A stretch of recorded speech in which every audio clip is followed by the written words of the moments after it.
First section is verbal ability. Now, this was the toughest section for me. Throughout my whole life, I've never found English easy. Even during CAT, I got 82 percentile only. It was the other two sections that did the heavy lifting for me in CAT. In DI, I thought that since I've done it in CAT earlier, so it should be easy for me. But still, I remember in the middle of my preparation, DI somehow tanked. In the mock test, I got 8 questions wrong, 9 questions wrong, and because of that section, my mock score also better. I think the experience with top faculty has been amazing. As soon as I submitted the email regarding my errors, the answer came back in 10-15 minutes every single time. Thank you so much for joining me today on a Saturday afternoon, and big congratulations on your GMAT 725 score. This is, this is a big celebration both for you and for us at Top 1%. When we saw the email also, we were extremely happy. And again, Sandeep sir passes his big congratulations as well. Looking at the score report, 99 percentile, I think we were just short of maybe just few points. Otherwise, it would have been a definite 100 percentile. Quantitative is at 94 percentile. Verbal reasoning at 98 percentile, and data insight at 97 percentile. So the total score 87, 87, and 84. And obviously you mentioned the same here as well. Please tell me, how did you feel when you saw the score? This was 8th of January last month. So when you saw the score, when you prepared also all of that, put together, what was your first feeling when you saw the score? First of all, thank you for your wishes and to the top team as well. When I saw the score, I was really happy. Actually, throughout the exam and even before the exam, I was really nervous. Yeah. Because even in the mock test that I had given for the top mocks, I had got around 675, 685, around that score. So I never really expected that I would get this score. Only 2 times in 2 of the mocks of top, I got 765 and 725. Apart from that, all the scores were in that range only, 675, 695. Yes. So I was really happy when I saw that score on the screen. And also, by the way the exam went, I did not expect that this score I would get. Right. But when I saw this score, I was really happy.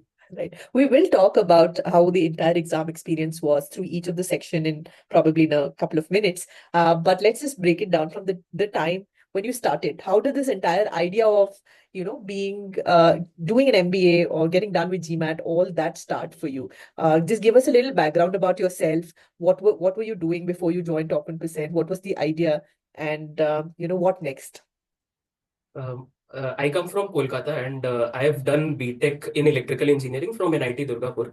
Right. And after that, straight away after BTech, I did MBA from IIT Bombay. Oh, you did? Okay. So I gave CAT in 2020, and through that I joined IIT Bombay. And after that, through campus placement, I joined Reliance as for a management trainee program. So it is a rotational program where I get to experience working in different departments of Reliance. When I joined Reliance, after 6-7 months, I realized that there are a lot of things that I need to learn. There are a lot of things that are new to me. And I thought that getting to experience, getting to work with new people would add a lot to my learning and would add a lot to my knowledge. Right. That is where the idea of MBA came, because even in my workplace, I was working with a lot of people who were coming from different backgrounds, from different nationalities. Okay. And I thought that if I can speak to people on an equal level, if I can interact with them, then that is where the real opportunity lies. So that is how the idea of MBA came, that I need to expand my horizons, I need to expand my learning. And I thought that the best way would be to go for an international MBA, where I would get to learn through different people who come from different backgrounds, different nationalities. Yeah. And by working with them, I would be able to improve myself. Right. So that is how the idea of MBA came. I started in November 2023. At that time, I knew that I needed to join a tuition program, but I was not sure because there were a lot of programs when I searched on Google. And so I thought that first, let me get used to my job. Parallelly, for whatever time I get, I used to solve problems from GMAT club and all, because I had already given CAT, so I thought that it is a similar test only and I can do it. Right. But I realized within 1 to 2 weeks that GMAT is very different from CAT. Right. Cannot compare it. Even in the type of questions, even in the structure of the exam, they are totally different. Correct. So I scrolled through YouTube and saw there were some free classes there. Right. So I started to go through them, and I solved GMAT club questions. But still, even after 6, 7 months, still I was not very comfortable with the questions. Even after going through all the courses and Right. solving all the questions on GMAT club, I used to solve two RC passages daily. On weekends, I used to solve for whole 12, 13 hours, everything. But still, I was not very comfortable. And it came in my YouTube feed that top 1% is there. And I saw the student testimonial videos and I went through your website. In that, Sandeep sir mentioned that this is the only program on the planet which is targeted towards 99 percentile students. If Yes. you do not want a 99 percentile, then do not join me. Right. Initially, I was very skeptical that how can a person say this? It takes a lot of guts to say that do not join my program if you are not ambitious. Right. But slowly, I watched the student testimonial videos every day, and I thought that these are people like me. If they are saying every day that this is a course worth going to, so that is how my perception changed. And Right. finally, I remember on 14th August, I saw Adiraj Patni's video. He Right. scored a 765, and I think that video was the one that convinced me that I need to join your course. Because I saw that he's speaking with such genuineness that he was not very great at all these sections, but still he worked hard, and that is how he got that score. I Right. even saw his LinkedIn profile, and it was very similar to mine. And Right. I thought that if this person can do, then I should also be able to do it. Correct. So the very next day, I joined your course and I started my preparation. Uh, Philosophy also matched because even you were already established, you had accomplished quite a lot before you considered even an MBA, next MBA. It's the second MBA that you're really looking at. So obviously doing an MBA from the top international school or even top in the global school. Let's say IIM itself is top in number one, then it's just that, right? So maybe Harvard here, right?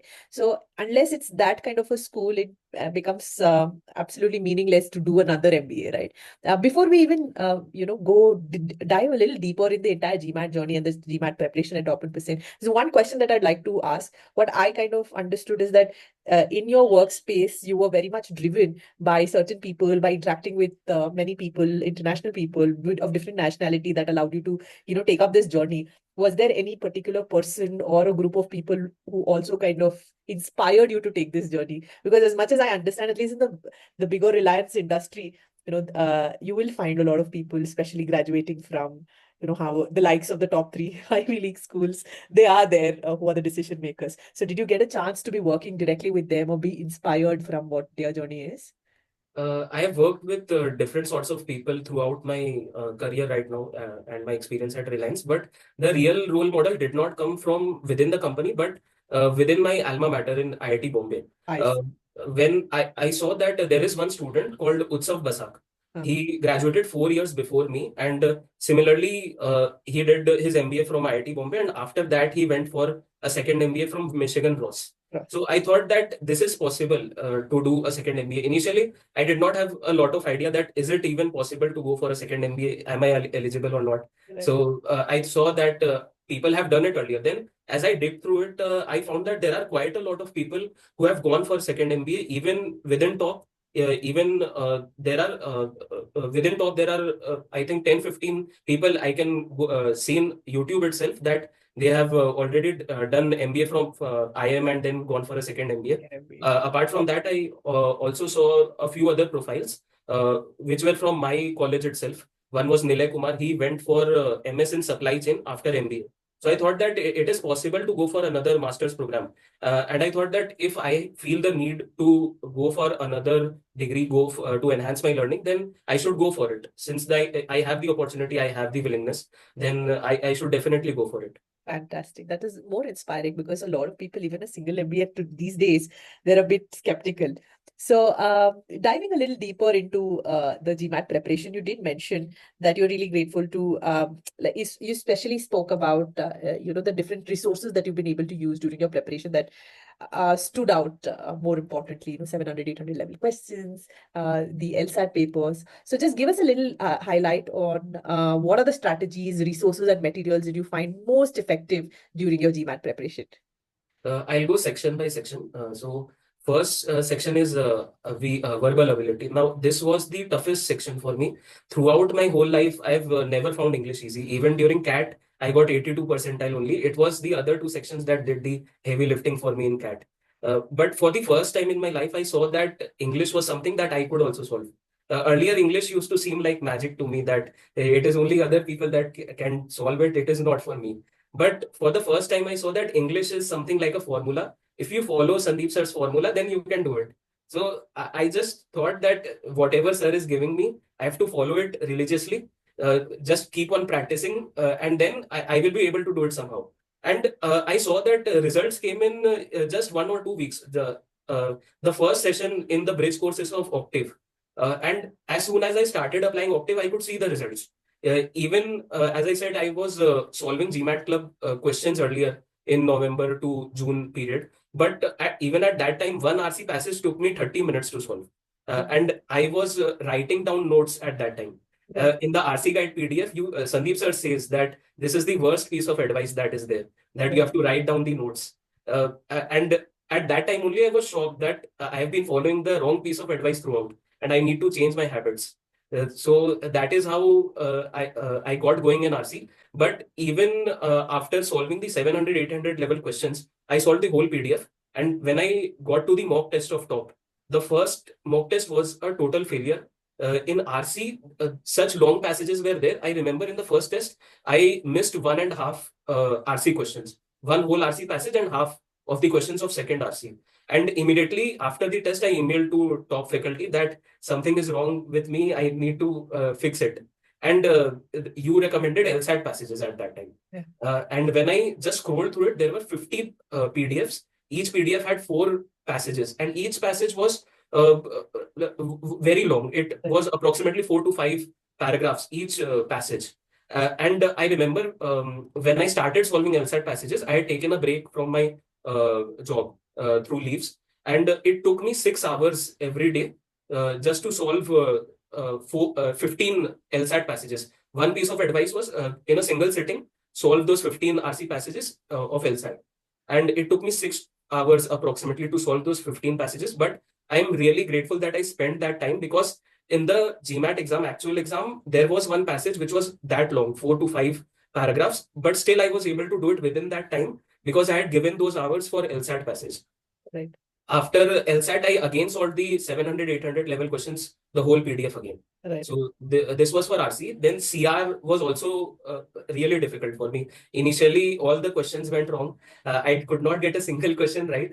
But the Sandeep sir shows one curve that initially you will not see results even if you put in hard work. But later, at some point in time, you will get an exponential growth. So I just believed in him and I continued solving. And your CR topic wise questions and CR 700, 800 level questions, I just solved all the questions that were there. And CR 700, 800, I solved it 2 times. And after that, CR was not a big problem for me. Right. In DI, I thought that since I've done it in CAT earlier, so it should be easy for me. But still, I remember in the middle of my preparation, DI somehow tanked. In the mock test, I got 8 questions wrong, 9 questions wrong, and because of that section, my mock score also went down. Oh, no. So I again emailed to the top faculty. They said that you are not practicing DI enough. You are focusing on the other sections. So I took it upon myself that I need to solve the DI sections again. So there is one zip file that was given, IR Content Focus Edition, IR 123. I had solved it earlier one time, but still in the mock test, I was getting questions wrong. So I solved the whole PDF again. And then after that, in the portal, there were some topic-wise tests also there for DI. I solved all those. So after that, DI problem was solved. In maths, I would say I was strong, but I was getting a lot of silly mistakes. Somehow there were 2 or 3 questions always wrong in the mock tests. And I remember in one particular mock test, I got 5 to 6 questions wrong in maths. And this was a real shock for me because I thought maths was my strong part. And getting 5 to 6 questions wrong was a big mistake. So when I went through the mock test again to see where I went wrong, I saw that all the mistakes were silly mistakes. Even when I had so much time to solve the maths paper, still I got all those questions wrong because of silly mistakes. I could not believe myself. So I just went to the 700, 800 level PDF of maths. I started solving all the chapters again. So after that, that kind of mistake did not happen in maths. Right. Right. So this was the summary of all the sections. See, it is very transactional, which means that, you asked for a problem, and then there was a solution, you worked on that. And I always believe every journey has its own challenges. So what was the most toughest part of the preparation for the GMAT? Like in every aspect of it, did you feel like, okay, beyond this point, मेरे से हो नहीं पा रहा है? Did you have that kind of a, mindset somewhere it happened in through your preparation? कहीं पे? It happened in RC that somehow even in every passage I was getting one or two questions wrong out of 6, 8 questions in the LSAT passages. Right. And I wrote all those mistakes down in my error log. Right.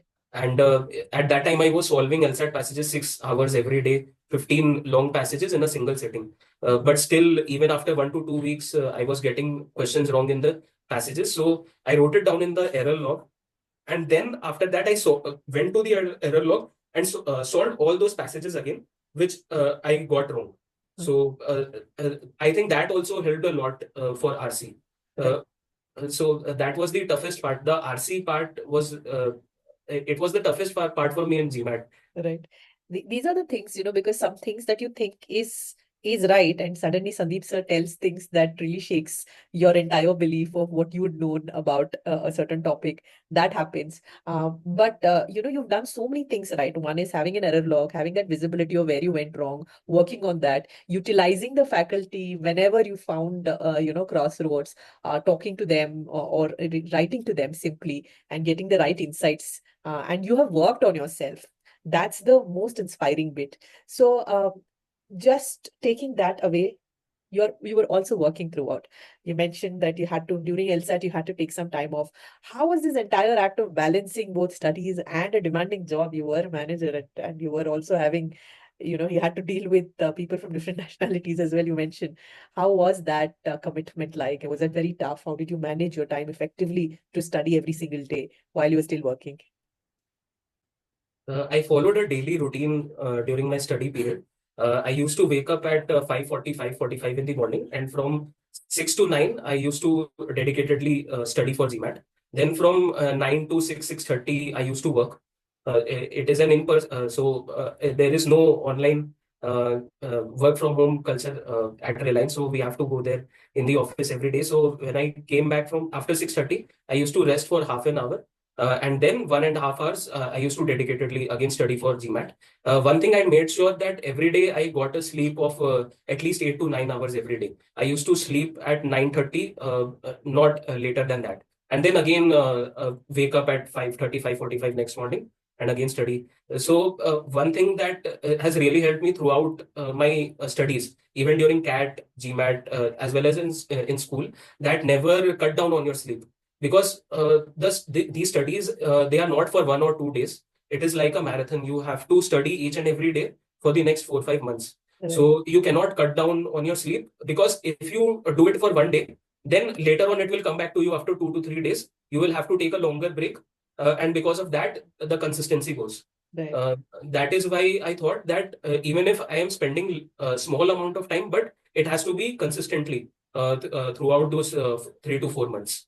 Right. So that is the thing that I use, that never cut down on your sleep, but still study 3 to 4 hours every day. Right. Superb. That was a great insight. I mean, these are personal, bits that you can always share, which would genuinely help anybody. I mean, cutting down on sleep, it's not just for preparation, but overall your, physical and mental health. The sleep is absolutely important for, for anything that you want to do. Fantastic touch base. Now you have mentioned a couple of times that you've been able to connect with the faculty or write to the faculty whenever. Could you just reflect back and highlight about your entire experience on the faculty or the expert access support, plus the how did you find the experience of writing the mock test in the test portal, both of them? I think the experience with top faculty has been amazing. As soon as I submitted the email regarding my errors, the answer came back in 10, 15 minutes every single time.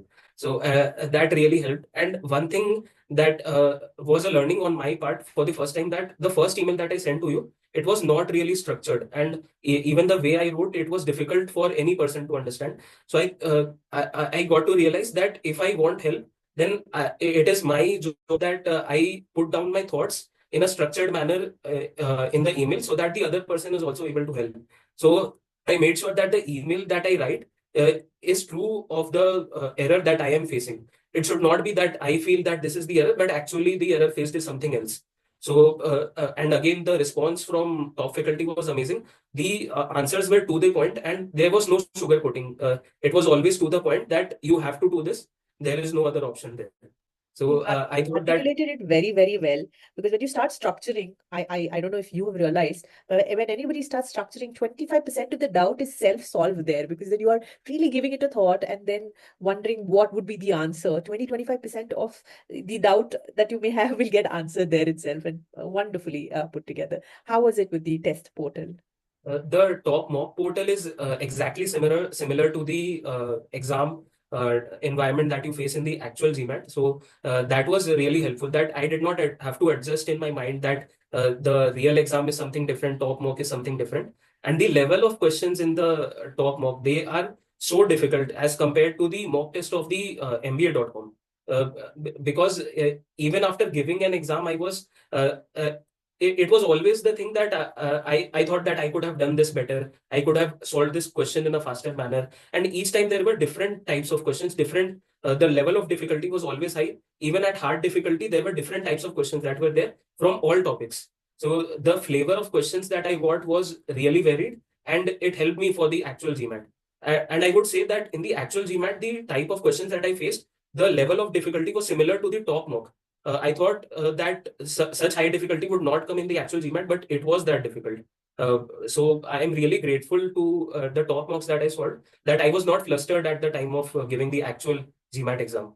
Right. The entire effort has always been that you get the exact or slightly more difficult than the actual exam, because then the exam should be a breeze for you. The right representation of the exam is also very important, including the touch and feel. Like there should not be any sudden change when it comes to your, the exam. That was the effort by the faculty, by the team as well. Glad this all worked out. Now, if you have to reflect back on the entire journey and you have to tell maybe a couple of do's and the don'ts to any student or an aspirant looking at your journey, what would you like to summarize? How would you like to summarize it?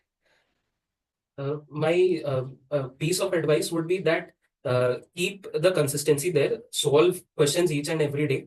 Second thing would be that even in your break time, many people, even I do that. I watched YouTube videos or something else just to pass my time when I was eating or when I just wanted to relax. At that time, I think that you can watch that student testimonial videos for top the channel, because it really inspires you and it gives you learning that what is the experience of the other students, what are the difficulties they faced, and how did they go about solving it. I remember I watched Jignesh Chaudhary's video and Soham Sengupta's video. They were so inspiring, and I watched Jignesh's video, I think 10-15 times throughout these 3-4 months, because each time I was down, I used to just go to that video, because each time I watch it, there is something new there. Each time I get a new learning, because the way he has articulated his experience and how he was down, but still he did not give up. Still, he kept on solving, and eventually he was able to achieve that goal. Yeah. So these are the two pieces of advice from my side. True. I hope you reach the similar or more bigger lengths that Jignesh has gone through. He's doing his MBA from Duke, and he's already been placed at the the big four company already. I hope you also walk the same path or even better. It's been such a fantastic time listening to your experience in a long, long time. It's been a while since I have spoken to any student, but your experience just speaks what sir would intend. Like he has an intention when you start with him, right? You followed everything in that same space, and it feels so fulfilling that you walked the path that sir asked to, and you got the score that he promised. At least he promised in the very beginning. It feels very fulfilling journey for us. I hope it was the same fulfilling journey for you as well. We are extremely proud. One of the things that we like to say is this score is going to get you to any school that you would like to apply, right? Irrespective of the thought of second MBA or not, you have the choice to make that choice, right? To which school you would like to apply and where exactly you would want to apply. But what are your thoughts at this point in time? What schools are the schools that you would like to apply at this point? maybe you've given it a thought, maybe not, but what are the schools that you'd like to really go for? My target right now is INSEAD, and apart from that, I've also sent my score to Wharton, Harvard, Stanford, and Kellogg. My real target is going to M7 schools or INSEAD because I realize that I've already done one MBA from one of India's topmost colleges. So the real jump for me will come when I target these schools. Yes. So that is the target, and I really hope, as you say, that the score will be able to get to that level. And apart from that, I've also watched Autry sir's video, and he says that the way you write your essays, the way you reflect, and the way you present yourself, that will also create a whole lot of difference. Yes. So I really hope that I will be able to carry forward this to the next step of the journey. In any school that you look to apply to, you will have to kind of make sure that you are aware of why you want to do an MBA. What exactly, so there is an X thing, X goal in your mind in the next 5 years. How does the school really fulfill that for you? And for you personally, you have to consider that whatever school that you try and apply or you go for, you will enjoy the maximum time, enjoy in the sense the knowledge that you get, the kind of professors that you will meet, the kind of class that you will have. From every single day, the everyday learning that you'll have, you'll have to maximize that bit. There's when you are there, getting another job is secondary, but perhaps learning will be primary for you. I think I really wish that you are spoiled for choices in terms of admission. You get through all of it, and we are very, very proud of you. We'll keep I connected with you on LinkedIn. Let's just see how does this go, and I'd be very looking forward to seeing how you progress through. Okay, we'll keep in touch. Thank you so much for spending this afternoon sharing this thought. I really hope a lot of them would be benefited. Any other message for anyone, for the students, or for Sandeep sir? The last parting words. My message is to Sandeep sir that I am really, really grateful to you that the kind of course that you have designed, the kind of formulas that you have devised for all these sections, they are really helpful to the students. And apart from that, the KTW videos, they are a real game changer. The breadth of knowledge that you cover in all those videos, it is stupendous. It cannot be expressed in words. Even if a person watches it 2 to 3 times the whole series, then also he will get a lot of new insights, a lot of new learnings. So my message to the students is keep believing in sir, keep believing in his process, and whatever he says, just follow it religiously. Fantastic. Thank you so much again. So lovely to hear from you, and good luck. Thank you again. Thank you. Bye Thank you bye. so much. Take care.